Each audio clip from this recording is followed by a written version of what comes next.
So number one, are you planning on staying remote or having people come back to the office? And that's a double-edged sword, no matter what the answer is. So there's no right or wrong answer, but if you're having people come back, understand that you might have some challenges with people potentially looking elsewhere as other companies are being more flexible. And it's a worker's market out there right now. So they have the advantage. So as an employer, as an organization, you're almost at a little bit of a disadvantage where over the past year or so, people are used to being able to work remote full time. So if you have employees or you have a certain division of your workforce that you want to come back into the office, you might have to be prepared to either be a little bit more flexible, or there could be talent walking out the door because they're getting a better offer somewhere else that'll let them work fully remote. So I would just say, when deciding, even though the occupancy is opening back up to 100%, I would be very strategic with the potential populations of employees that you bring back to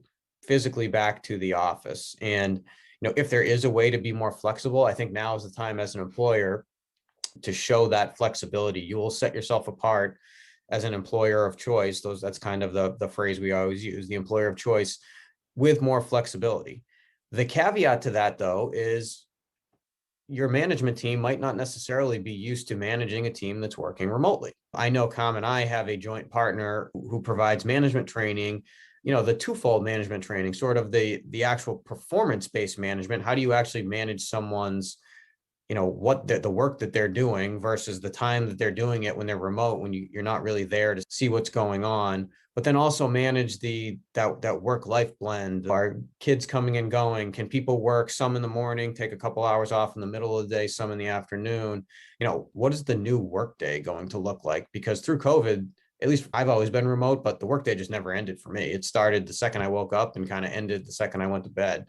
And that's not necessarily a good thing in the long term. So, understanding how to potentially handle a workforce that's staying partially remote or not. So those two things kind of go hand in hand. But then the other thing is just policy development. I know it's boring, it's dry, but it's so important to be in front of it.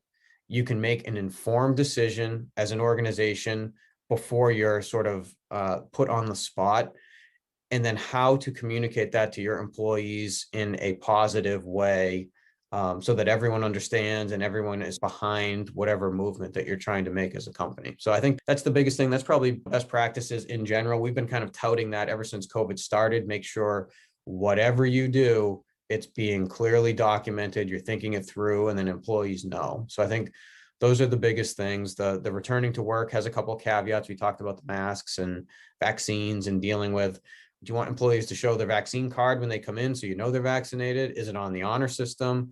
Do they have to sign something if it is on the honor system? That way, if someone might fib just to say that they got it, but they might just not want to wear a mask at work, how do you handle that?